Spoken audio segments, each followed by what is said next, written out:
Well, I know I say it every week, but it's another good week to be a Colorado Buffalo. Wouldn't you say out there, gang? Huh? The Buffaloes right now, the talk of not just college. Well, for goodness sakes, CBS's 60 Minutes was here this weekend. They're the talk of the world right now. Not just the college football world, not the sports world, but we welcome you into Buffs Primetime presented by Aflac. Get some help with the expenses that health insurance doesn't cover. Visit Aflac.com to learn more. It's Buffs Primetime here at the Post Chicken and Beer out here every Thursday from noon until 1 o'clock. It's streaming live on the CU Buffs Facebook and Twitter accounts, and it'll air later on tonight on the Colorado Football Network. As the Buffaloes are 2-0 in the season after knocking off the Nebraska Cornhuskers last week. Yep. In the home opener, 36-14, the Buffs are 2-0, ranked number 18 in the country. By the way, we're going to have our player guest today, Jimmy Hort Jr. is going to be joining us, wide receiver for the Buffaloes. We got Jimmy coming up, and also the offensive coordinator, Sean Lewis, is going to join. You guys ready for Coach Prime, though, to come out? All right, let's go ahead and welcome the head coach of your Colorado Buffaloes. He's led them to a 2-0 record, a number 18 ranking, Deion Coach Prime Sanders. We'll bring out to the stage here and have him join us. There he is, sneaking in. What do you say there, Prime? Good to see you. Man, oh, man, oh, man. Welcome. How you doing? Fantastic. How's everyone? We're all great. Not as good as you, but we're all great, too, so. Well, we're sharing in this, right? we certainly are. That first home game, what was that experience like for you? Last week? Yeah. It was phenomenal. It was a first for me. Yeah. You know, the spring game don't count. Right. But it was the first just feeling it. And I stayed the night before because I wanted to sleep in the stadium. And You slept in your office? Yeah, I wanted to wake up and see the transformation of it. Okay. And you guys showed up and showed out. And the energy, electricity, and the young men that we coach, it was amazing. It was nothing short of incredible. Only thing I missed, you know, because we're in there preparing, so we don't get to see Ralphie run. Yeah. Yeah, so I tremendously missed that. But other than that, it was incredible. It really was. When you got, and I know that you've lived your life in a spotlight, you've been kind of in the public eye forever, but I mean, this thing is ramping up and getting just, I mean, it's kind of silly. Everybody's here. Every show's here. We expect that. Yeah, I know you do. We expect that. Right, and it adds to everything you're doing. Is it hard sometimes to stay focused, or how do you do that? No, definitely. I mean, this has been my life since 21. Yeah. Since 21 years old. So it's not hard for me because I know me and I know what keeps me rock steady. But the thing that I'm concerned about is the guys that have never shined. Sure. So you want to keep them on an even tempo. Not only those guys, you got to send some coaches too that has never seen this type of light. So you got to make sure they're rocking steady as well. They don't get it on a seesaw and go up and down and be led by emotions. Yeah. What keeps you grounded with all that? Jesus keeps me grounded. Amen. I mean, God keeps me grounded. Amen. God, and you know, I'm not ashamed of the gospel. I'm going to always proclaim my faith in who I stand on. Amen. But I'm on assignment here. Yeah. This is not a job. Right. You know, I'm on assignment, and I love the assignment that God has chosen for me. Yeah. I absolutely love it, and I adore it. Yeah. That game last week. So the week before you had the shootout, 45-42. This week a little bit different feel to it. What wasn't it? It's personal. You knew that. Right. And we knew what would be we knew where it was going to go. Sure. We just wanted to get there a little more expeditious than we got there. And we didn't want to keep you guys, you know, on a seesaw like, are they real? Are they not? No, we're genuine. Yeah. But we didn't start out great offensively, and it took us a little time to get revved up. You know, Coach and I were talking during the game, and, you know, you look at Shedeur from game one when he had 510 yards and 4 touchdowns. Awful impressive. The way that Nebraska defended you and what Shedeur had to deal with in terms of the mental gymnastics, give me your opinion. We thought he was more impressive at week 2 than he was in week 1. Yeah, but a lot of things that he had to deal with was self-inflicted. Is that right? You know, you may see him hold. This is my son. I've coached him every bit of the way, so I know what he's thinking. So when he's holding the ball, you think he's just going to say, I'm just going to hold the ball this play. No, somebody ran a wrong route, or Yeah. it was a assignment that was blown up front, and the protection. Something had to transpire for him to just sit there and hold it during football. Yeah. Because he's not like that. He already knows where he's going pre-snap, read. But we worked it out. We got it worked out, and the defense showed up. I mean, the defense made some tremendous plays. The front four, which everyone discredited, and they said we couldn't stop the run. We went out there and did such, and I'm proud of them. I was going to say that you got to be pleased with what you saw there, the improvement. Yeah. And those guys blocked out the noise from what they heard the week before and came in and they don't care. Right. Our kids don't care, man. We're so focused and locked in. We don't care. I mean, they love the attention, and they understand what comes with attention is disrespect at times. Sure. Because you just can't have one without the other. You know, when there's good happening to you, you're going to receive some bad. It's just the nuances of life. So they understand that, and we teach them that throughout the week. But I am so proud, not only of the kids, but the coaches and the support staff, because, I'm hearing everything in the headsets, and I'm saying this and saying that, and just to see it come together is unbelievable. Yeah. This might be kind of an odd question. I mean, you look at your offensive unit, and you've got a quarterback that makes great decisions, athlete, throws a great ball. You've got depth. We're going to have Jimmy Horn Jr., by the way, coming up to our players. Oh, my God. Yeah. I know you're That's my Florida boy. Jimmy's like another son to me. Is that right? I love him to life. Yeah. But so many weapons out there. How would you defend the Colorado Buffaloes?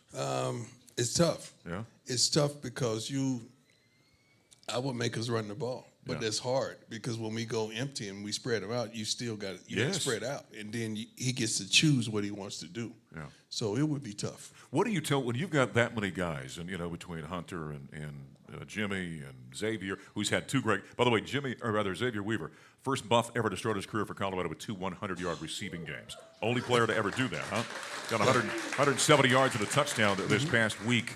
When you've got that much depth out there, how do you approach it with them so they're all staying happy, knowing that any given game, one guy can have 100 yards? First of all, any true dog is going to be upset when he doesn't eat. Is that right? Okay. You got to understand.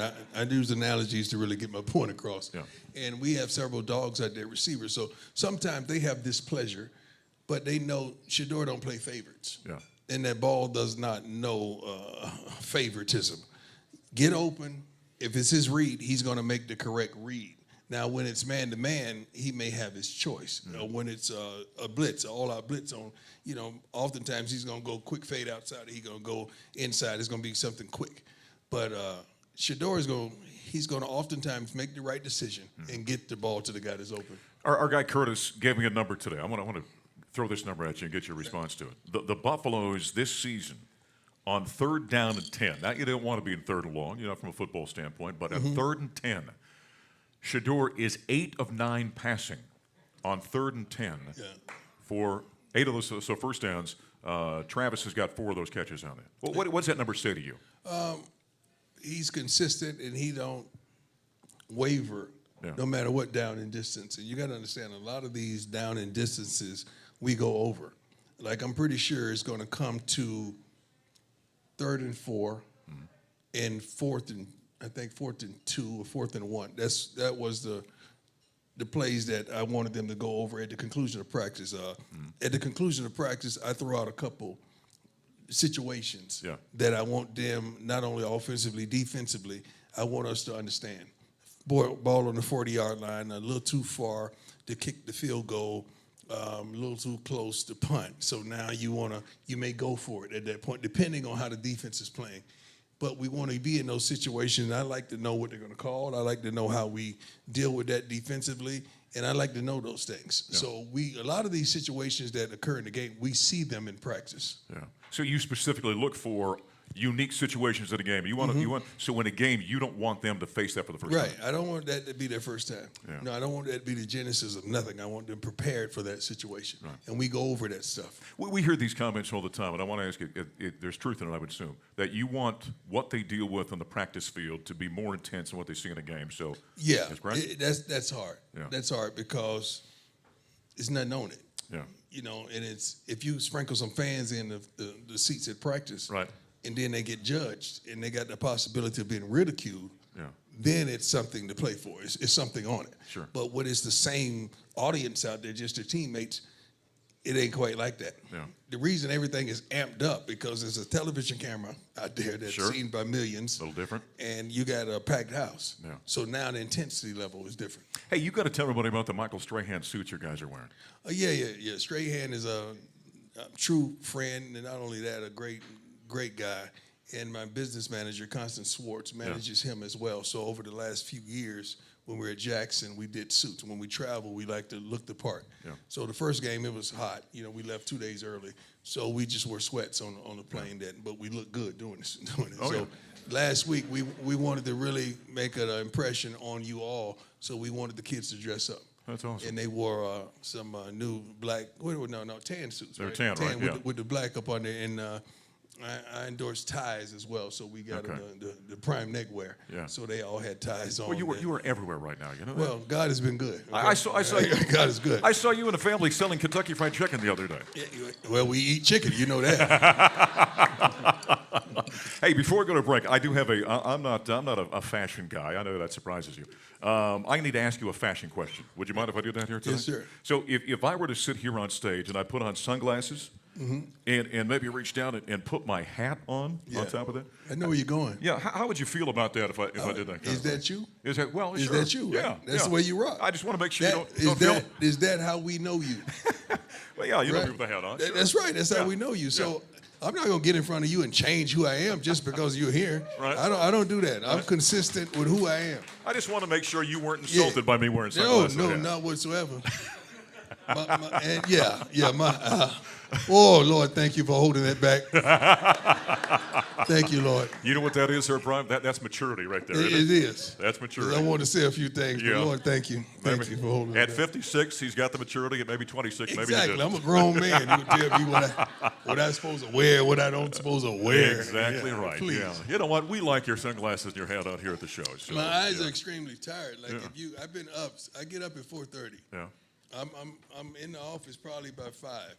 So by this time you see me, I'm worn, So I'm trying to really hide my eyes.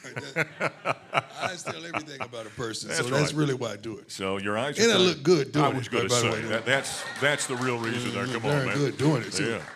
I'll tell you what, the Buffs are getting ready for Colorado State. That's, if you didn't see it, that's where the comment came from a show last night.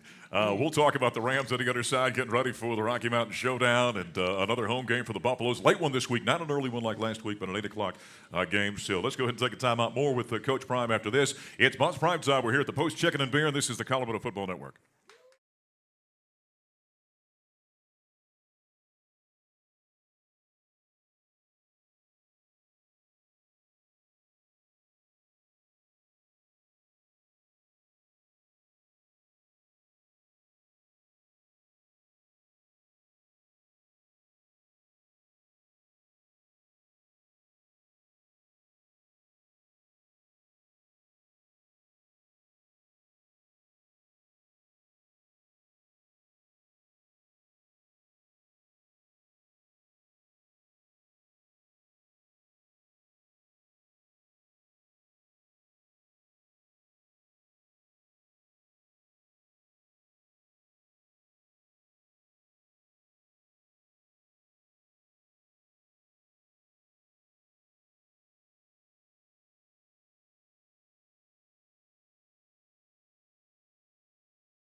University of Colorado football is brought to us by the Hiltons on Canyon. Are you coming to Boulder for the game? Well, stay at the Hiltons on Canyon, the proud hotel partner of the Buffaloes. Back on Buffs Primetime, presented by Aflac. And we're here at the Post Chicken and Beer. Come on by here before and after any CU basketball or football game. And they do a great job with their food here. We enjoy being out here every single week. Hey, how does preparing for you, from a mental standpoint, as we continue with Coach Prime, compare from being a player to being a coach? Totally different. Is it really? I mean, because it's, you're dealing with the physical aspect of everything, and you so on point mentally as well as when you play. But coaching, you just got to make sure all I's are dotted and T's are crossed, because you're overseeing everything. I mean, every darn thing, and you're making in-game decisions that you don't have time to prepare for. Yeah. Prayerfully, that the week of practice prepared you for that, but some things that happen throughout a game, injuries and so forth, that you gotta, you may have to say, remember, we got one corner down. Remember, we got a corner down, because that affects the call on third down for the defensive coordinator. Yeah. So it's so many things that transpire in a game that you have, as a player, you don't have to deal with. Sure. But being the head guy, you're always trying to think about 5 moves ahead, right? Yeah, because, okay, what's it going to be here? Are we going to have to go for it fourth down? Yep. Are you doing that solely yourself? Do you have somebody that you're discussing that with? Well, I have eyes that show me. I mean, it's little things like, I don't know if you see the cones on the sidelines. Yeah. Like when we put cones on the sidelines, because I like to know, I don't have time to be doing math during the game, okay? Right. I ain't got time for that, and I wasn't really great at that anyway. So I don't have time to calculate where we need to get to make this field goal. Okay. So when I see 3 cones, that represents 3 different kickers. Okay, one kicker can make it from there, and there. Interesting. So long as we get to that point, then I could just look at the cone, or Sean could look at the cone, and he say, well, we got 5 more yards to get it to field goal range. So depending on that kicker. Okay. And this is the side of the field that this guy kicks better on, this other guy kicks better from the left hash to right hash. All these things are going through your mind when you're making a drive. But you want to score, but, one thing I always tell Shador, don't lose the field goal. That means don't do nothing stupid. Don't throw a pick down here. Don't lose the field goal, because we got 3. Right. Speaking of Shador, he's taken a number of sacks so far this season. I know that's something you guys got to work on, right? He can't keep taking those kind of hits. Yeah, we would like to. Yeah. you know what he tells me? You think I'm trying to get sacked? He says stuff like that during the game. You think I'm trying to get sacked, Dad? Yeah. But you said something during your press conference on Tuesday. You said it's not always an O-line. Sometimes it's a quarterback thing. Sometimes it's a receiver thing. There's a lot that goes into that. It's a lot goes into that. It's a lot goes into what happens on each particular play. Yeah. It's a lot of moving parts that have to go correctly for us to be productive. Tell us about the turnover thrown. I'm looking down the field and I'm like, what is that deal down there? And I was asking our sideline guy. That turnover thrown. Give me the sponsor. Sam, what's the sponsor? Icy Breeze. We endorse Icy Breeze as well. Yeah. It's a wonderful, wonderful cooler it's like a portable air conditioner. It's unbelievable. So they wanted to create a throne. I said, that's a great idea. Let's do that, because I don't like to turn over chains and stuff like that. Right. Although I love chains, from Florida. This is like the reason let me bring where I always say that word wrong. The reason I wore jewelry, let me tell you. When I was coming up as a kid, drug dealers were looked up to, and they had the big gaudy chains, and they were doing it. I mean, and my city was infested with drug dealers really doing their thing, and that's what all the little girls, the guys, that's all they looked up to. So I said, you know what? I got it. So I vowed when I made it, and that was our peer pressure as a kid, wearing jewelry. Okay. So when I made it, I said, I'm going to do the same thing. But I'm going to show them you don't have to sell dope. You don't have to sell drugs to do it. You could do it this way and not be at fault and not risk your life on a moment of satisfaction, selling drugs. So that's why I really originally started wearing the big chains, because it was just so bad in our community, and that they were the guys. So even they were the role models. Yeah, even as a young man, you were thinking about, what can I do to be on a platform to alter the perception of things, the reality of what it's all about. Because I know I had it. Yeah. I know I had it, and I know I had influence to really persuade people to do right or to do wrong.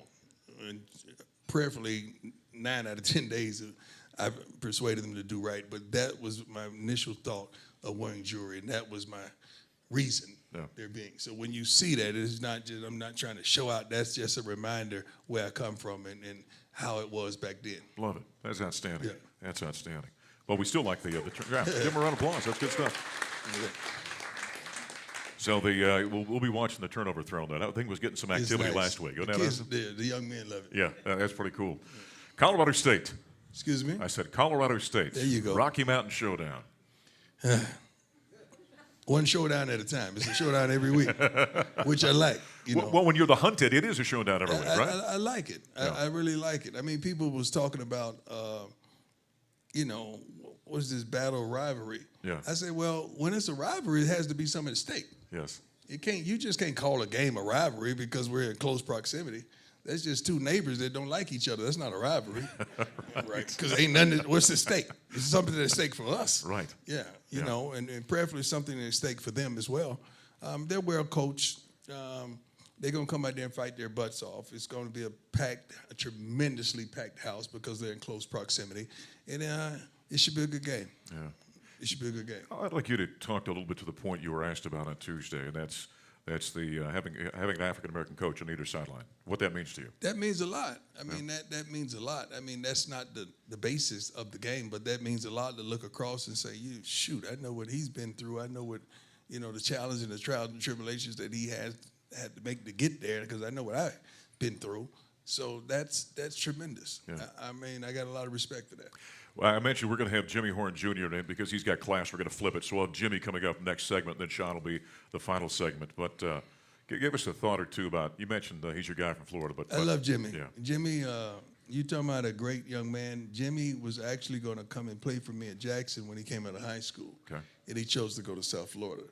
And his dad wanted him to play for me. And he's going to tell you his dad is incarcerated, but he's still a great father.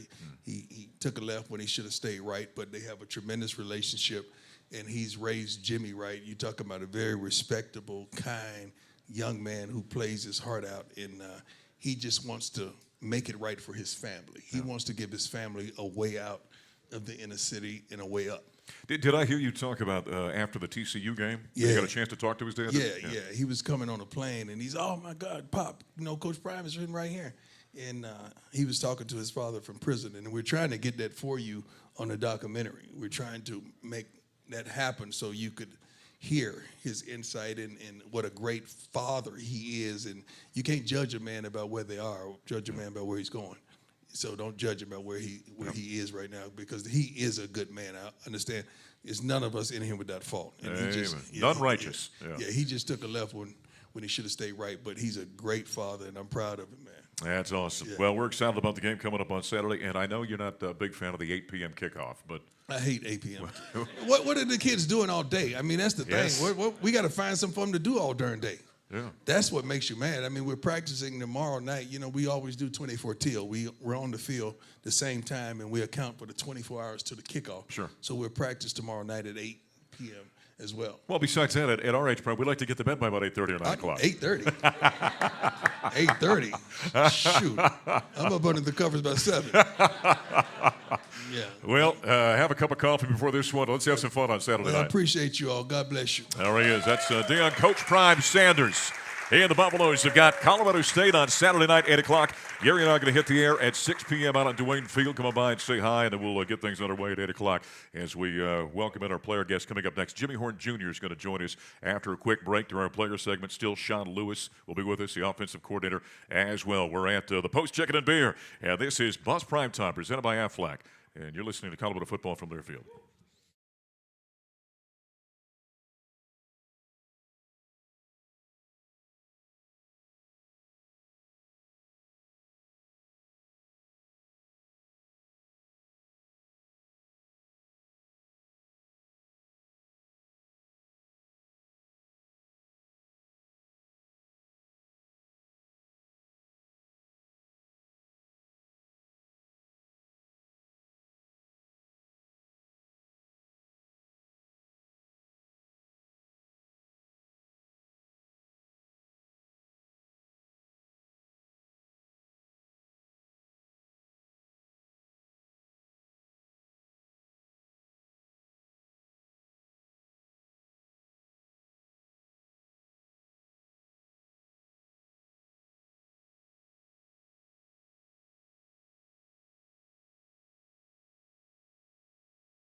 Every week, the Coaches Show is hosted by the Post Chicken and Beer with 7 Colorado Front Range locations. The Post brews delicious, award-winning beers, fries up the crispiest, juiciest hot chicken around. Fried chicken and beer go together like black and gold football. Stop by the Post for all your game time provisions and for next week's show.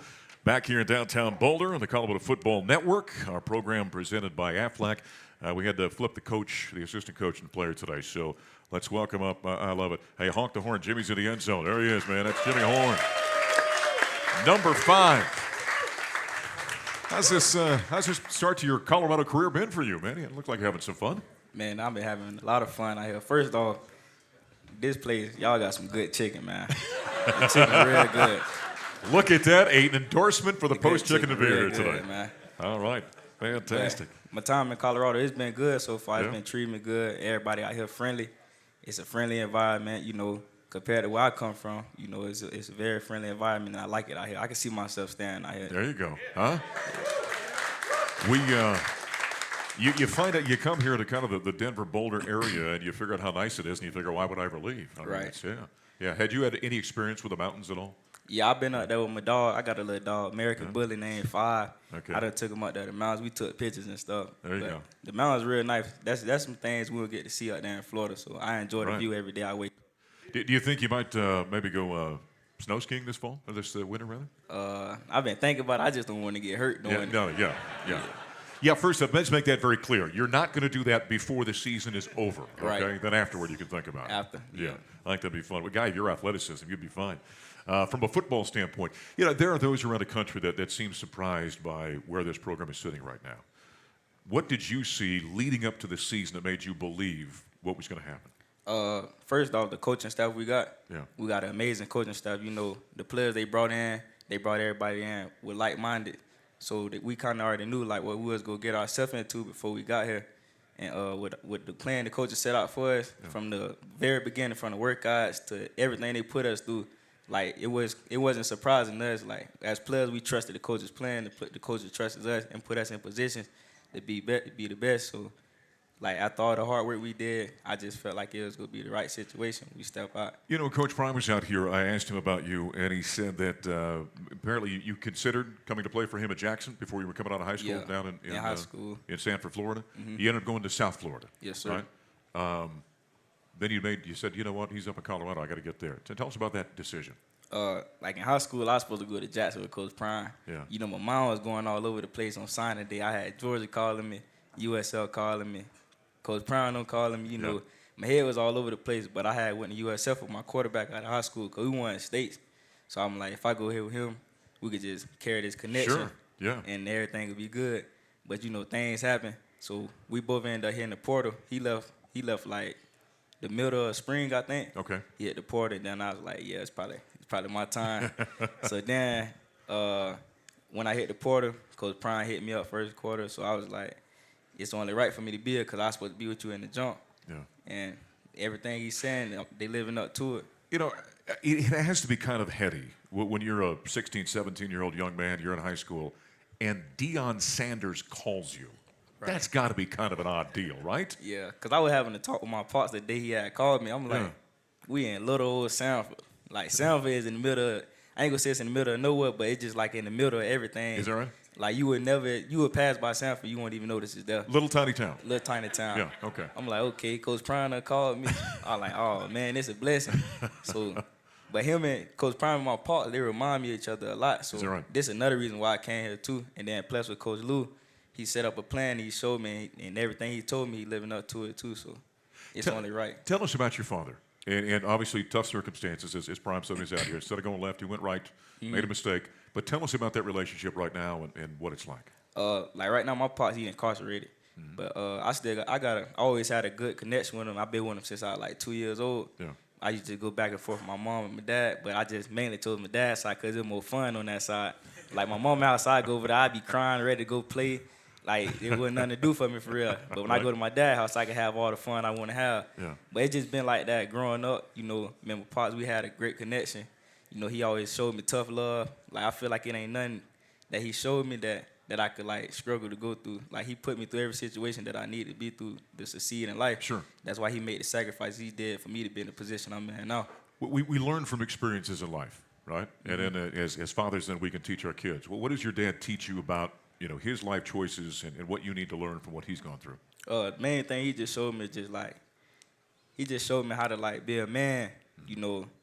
He just made smart choices in a way that it could affect me in a positive way. Yeah. Like, he did everything he could do to make sure I was straight. So what he showed me was basically just make sure that, as my little sister, my little siblings, he just showing me how to be a father to them, but as a big brother. Yeah. To my younger siblings. Okay. And stuff like that. How many brothers and sisters do you have? 5. 5. Are they all younger? Yeah, they all. Oh, you're the old guy. I'm the second. Oh, number 2. Okay. Yeah, my oldest sister, she in the military in Georgia right now. Oh, is that right? Yeah. Fantastic. Are the whole family, are they all athletes? Nah. No? On the blessed when that came out.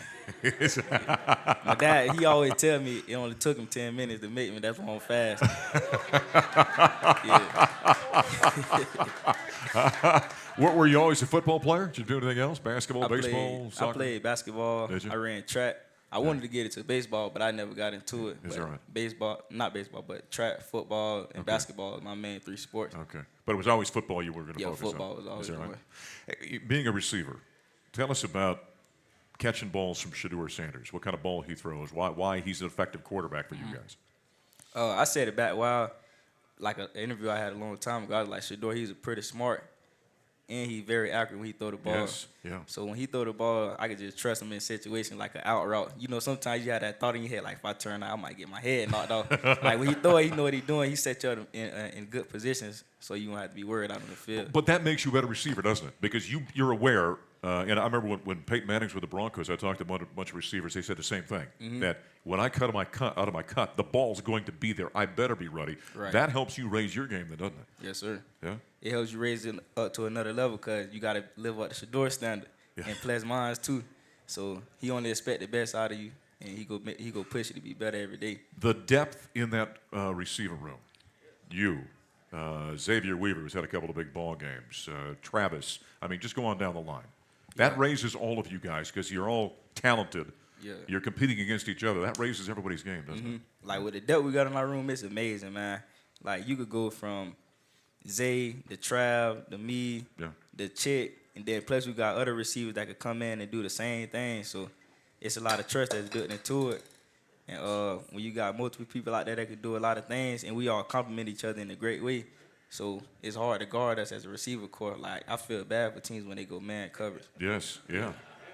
He feels bad for the opposition. Isn't that great? Except on Husker Week, by the way. I never feel bad about them. Who's the fastest guy on the team? Me. Is that right? Now, who gives you the greatest competition on being the fastest guy on the team? Dylan? And Chick. Is that right? Dylan and Chick. Okay. Tavares Dawson, number 6. Yeah. Them two. But you're hands down the fastest guy. Yeah. There's no doubt about that. If Dylan was sitting here, would he say the same thing? Yeah, I'm going to say the same thing.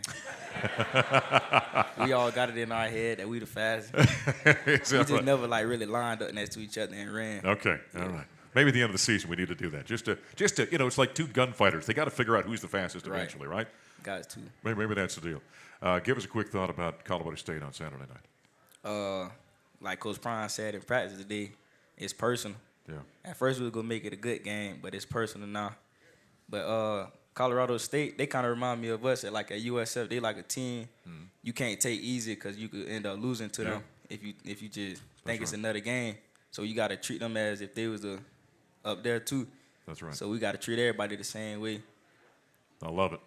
Hey, this guy is electric, and we love watching you. Keep up the good work. Yes, sir. He's going to win on Saturday. Thank you.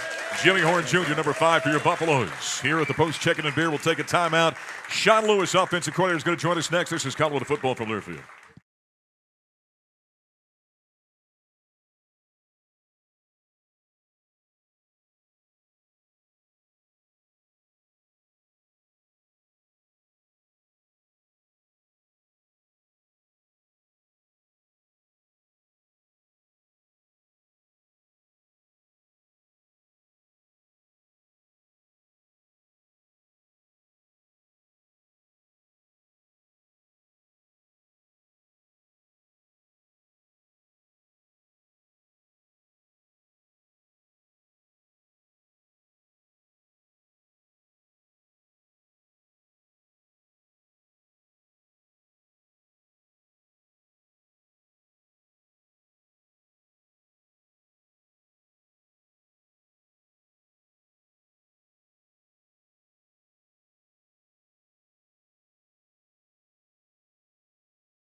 His health insurance doesn't cover. Visit Aflac.com to learn more. Buffs and Rams, late 8 o'clock on Saturday night. Again, we'll hit the air at 6 o'clock on the network. Let's welcome the offensive coordinator, Sean Lewis, to the program here at the Post Chicken and Beer.